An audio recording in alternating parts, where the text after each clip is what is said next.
Coming up on this sizzling summer edition of Inside Bellingham, Kim Spence wades in to show us some cool and refreshing kid fun at Bellingham's spray parks. And the dust and noise is gone. The Depot Market is open for business. We'll head over there and find out what Depot Market Square is all about. And you want to learn to kayak for free? Bellingham Parks and Recreation gives folks a chance to pick out a boat and go on a short paddle. And right here on the library lawn, events unfold all summer long. We'll find out about Civic Center sculpture and the Children's Crafts Fair. All this and a summer full of fun more, right here on Inside Bellingham.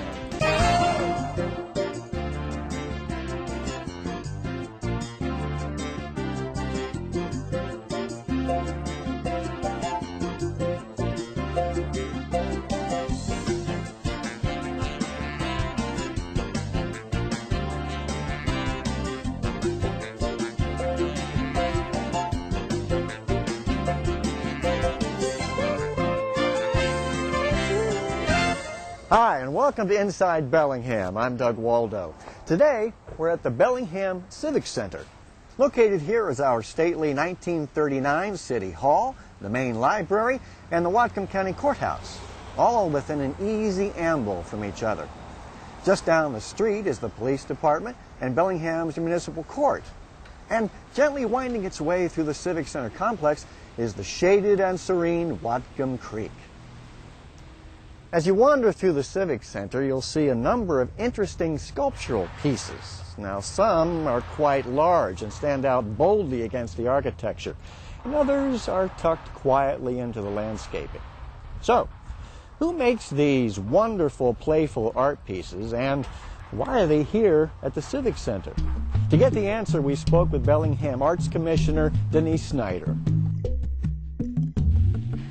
You know, because it's outside and some is inside and it's at the library, all kinds of people get to see it. And little kids love it, their parents get to see it. It's very casual and it's really high quality artwork. And so it's just a great opportunity to expand people's awareness of the arts.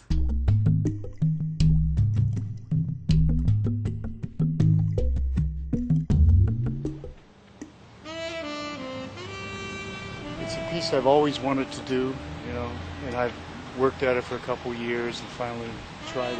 It has a lot of engineering in it and a lot of vulnerability, but I like the motion. I like to do pieces that have motion.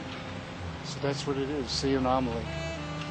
When I did it, I was thinking of the kelp that floats in the sea with the round heads that you see on a soft sea that isn't breaking with waves. They're just out there sort of moving.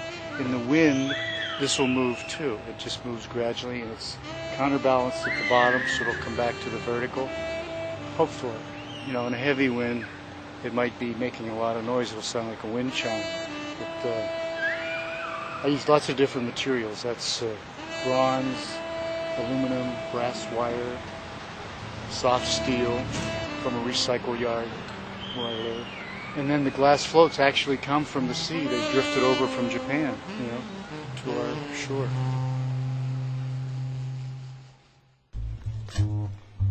The piece is called Continuum, and it's a concrete piece. It's a combination of a piece that has been cast and hand-built.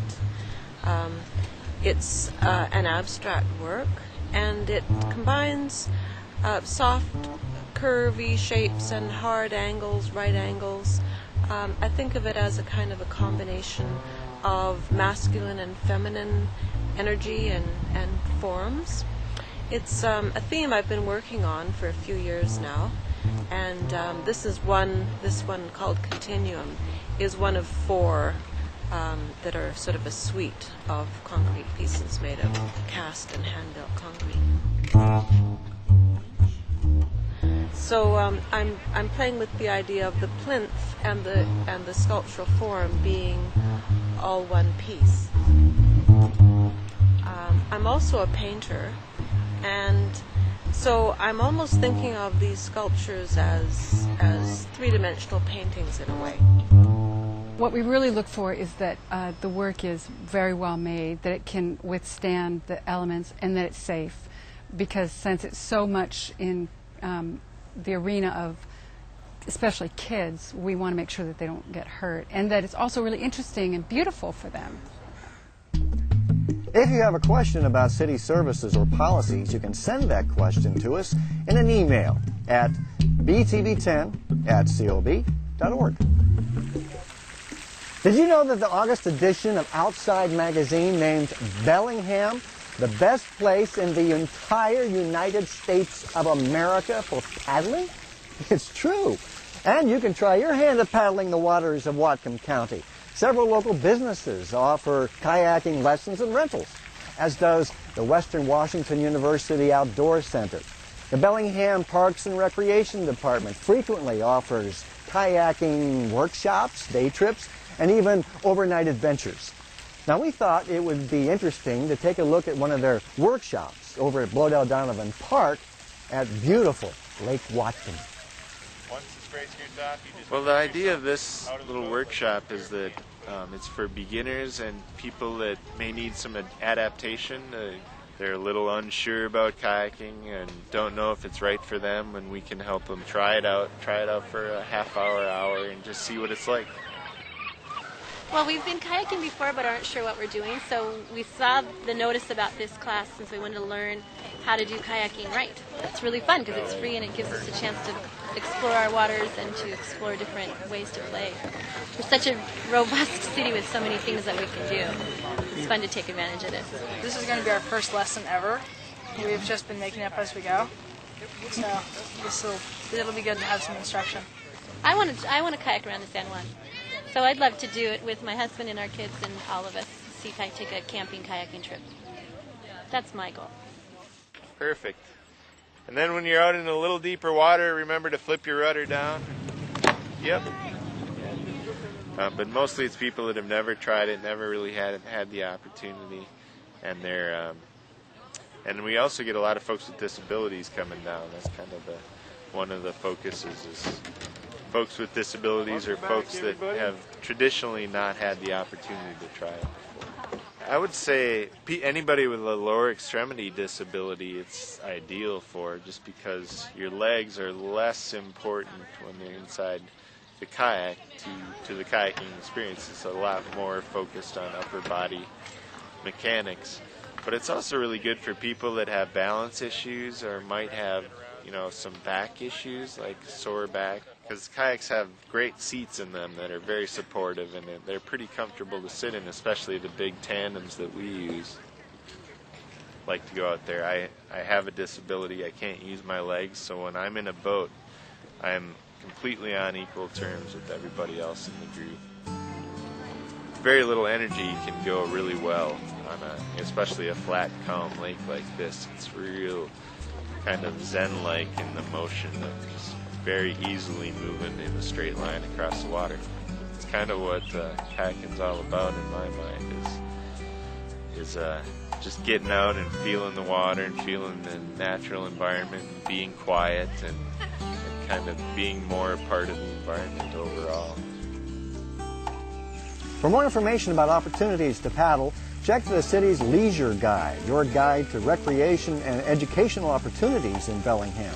The Fall Leisure Guide will be distributed in the Bellingham Herald in early September, available at various locations around town and online at www.cob.org/parks.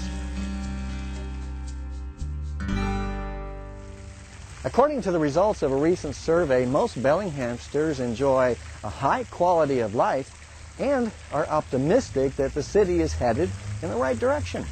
The city recently conducted a telephone survey to gather information about citizen priorities and to find out if people are satisfied with the services Bellingham provides. Now, among the survey findings, those who responded to the survey said the quality of life in Bellingham is good. They believe Bellingham is headed in the right direction. Their major concern is growth and its effects. City government is doing a good job meeting community needs and provides about the right amount of services.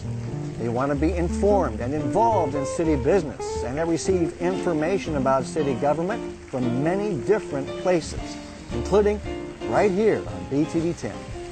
About 500 citizens were surveyed. Research experts who conducted the survey say the results are scientifically accurate and represent well the opinions of all Bellingham's registered voters. If you'd like to learn more about what your friends and neighbors think about Bellingham, the survey questions and complete results are posted on the city's website at www.cob.org.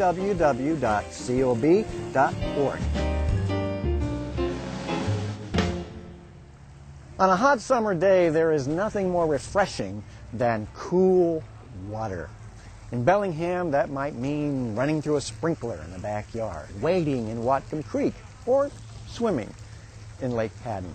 Now, another refreshing option for kids of all ages is going to the spray grounds at Cornwall and Fairhaven Parks. Kim Spence talks with Parks and Recreation landscape architect Jonathan Schilk and wades in with park champions Riley and Lauren Gio. So tell me how the parks came to be. How did the design come about?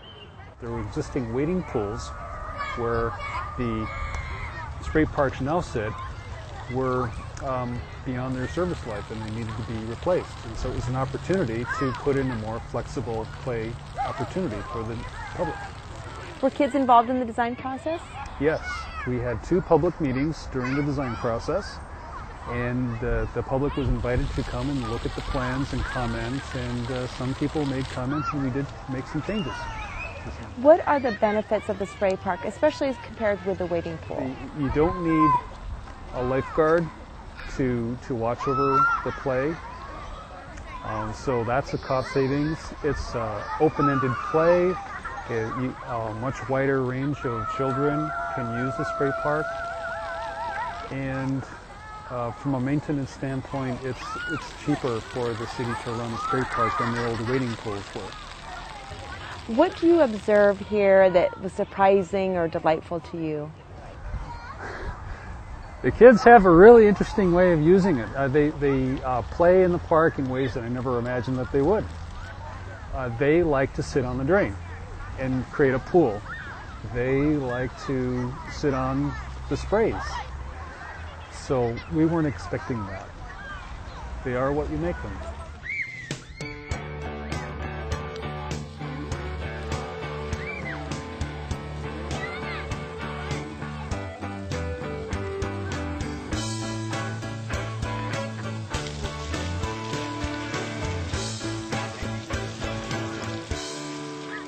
Riley and Lauren, thank you so much for meeting me today at Cornwall Park to talk about the spray park.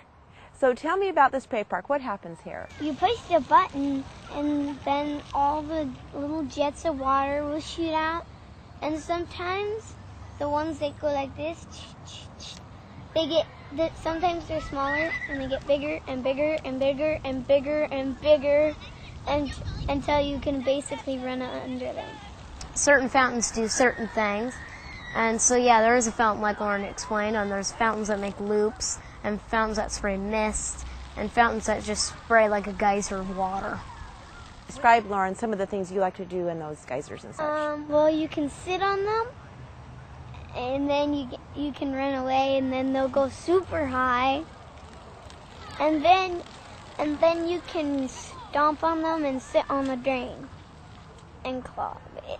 And clog it. That's what you do, huh? Yeah, I like doing that. Riley, what do you like to do in the water, in the mist and all the things that it does?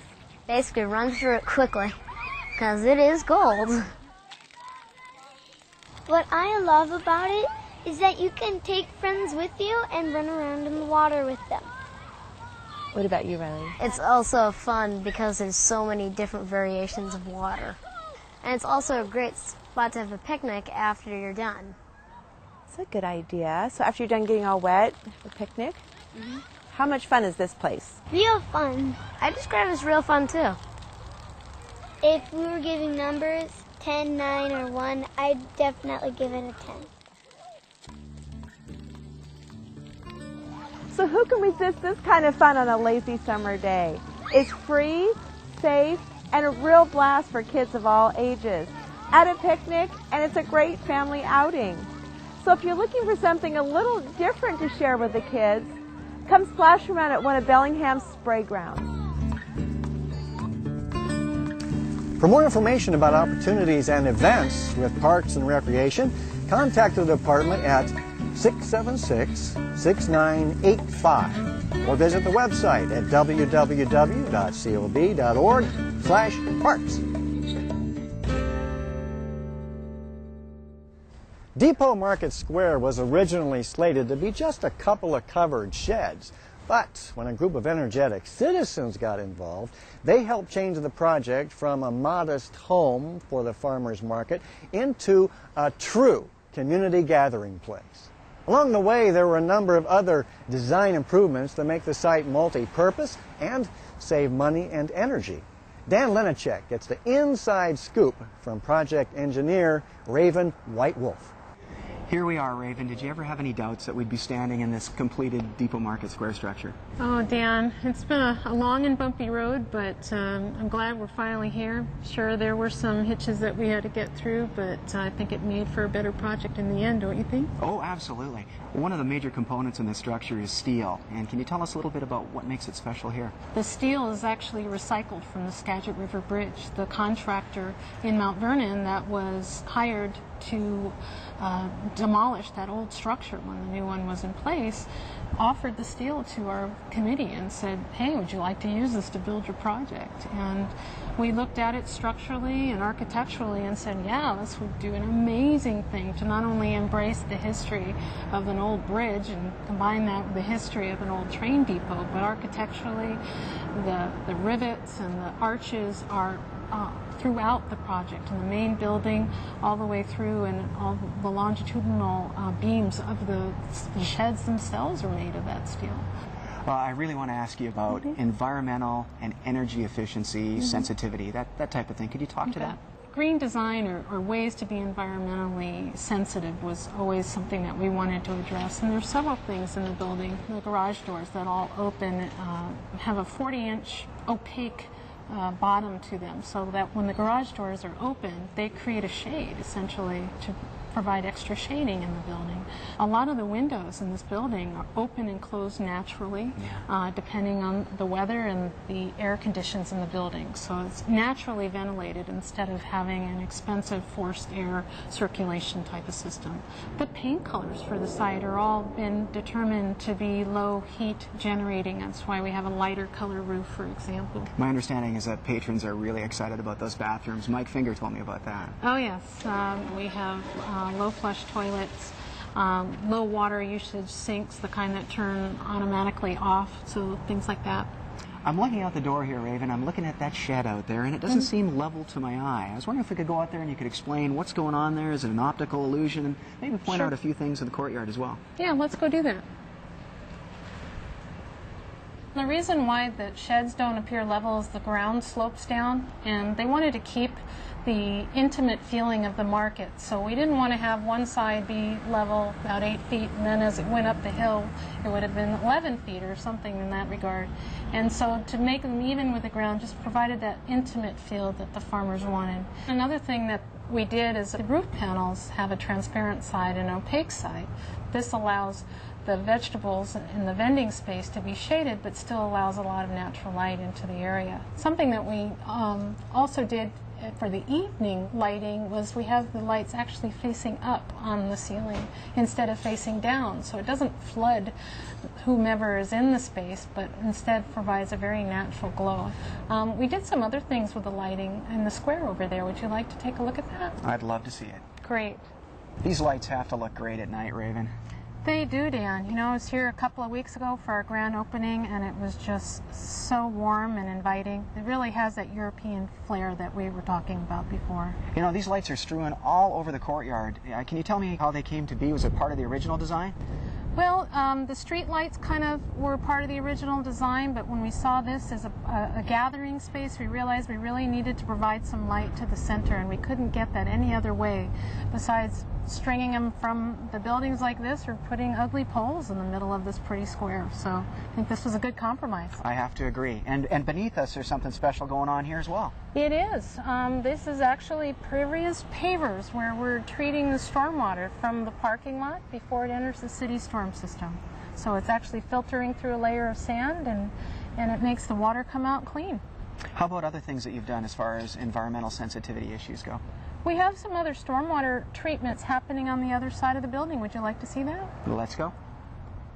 The rain garden that we have here is actually treating the stormwater from the alley above and running it through a structure, and then it goes all through this sand.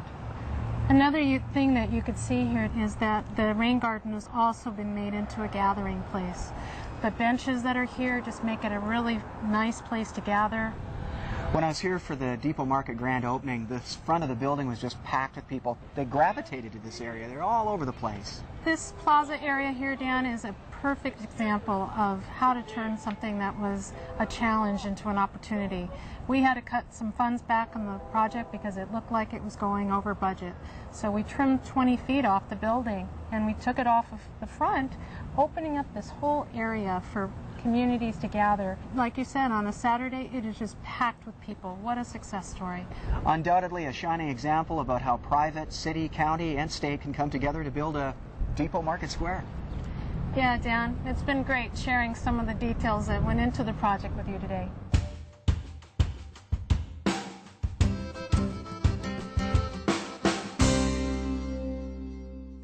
Do you know what a code enforcement officer does? A regular feature here on Inside Bellingham is our On the Job segment with stories about city employees and the work they do providing services to citizens. This month, we'd like to introduce you to Christine Burkhart, who is the city's code enforcement officer. So the Bellingham Municipal Code is the set of rules that governs the city of Bellingham. Additionally, adopts other codes such as the building code, electrical code, plumbing code, fire code, and it could be tree branches growing into the sidewalk, visibility at street corners being blocked by landscaping. It could be an apartment that has no fire exiting. It could be an illegal dwelling unit. It could be someone pumping turbid or dirty water into a salmon stream. Definitely anything that comes in that's life, health, safety, welfare will be handled right away. It's top priority. Many cases are actually handled with a friendly phone call. Hi, this is Christine Burkhart, Bellingham Police Department, and we have received information from the Public Works Department that you really need to cut back these shrubs so people can get by on the sidewalk. Most of the time people will be more than happy to do the required action with a little reminder. I believe that after working for the city for more than 6 years and having worked with probably more than 1,000 different properties, it does have an impact on the city as a whole and the livability, safety, and comfort of the residents. The way my job actually works is that I work with other city departments. So citizens complain to Public Works or to the building department or to the planning department about code violations. The department that receives the complaint first tries to work with the property owner or tenant to resolve or abate those code violations. If somebody complies with the request of that department, I never even hear about the case. It is only once people refuse to work with city departments or the end product still does not meet code that departments refer cases to me.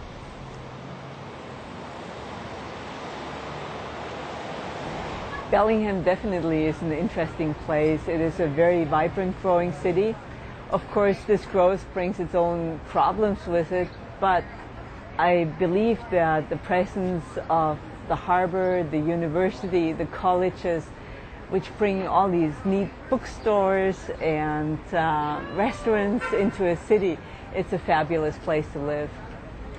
I truly believe that making the environment and the lives of residents and children safer, better, is something very worthwhile. And I love doing this. It inspires me to come to work and to do a good job.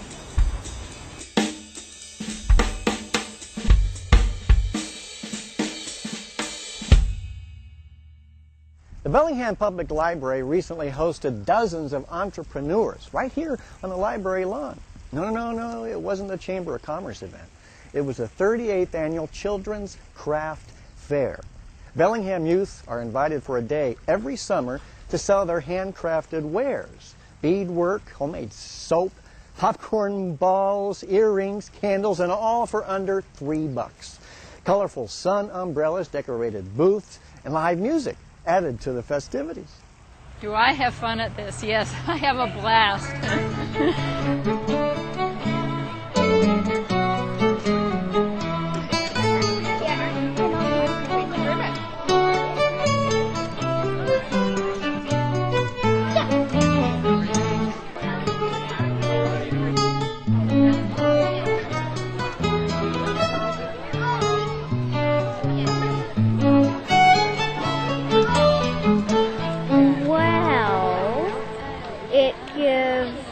Kids a chance to sell their things and buy other kids' things?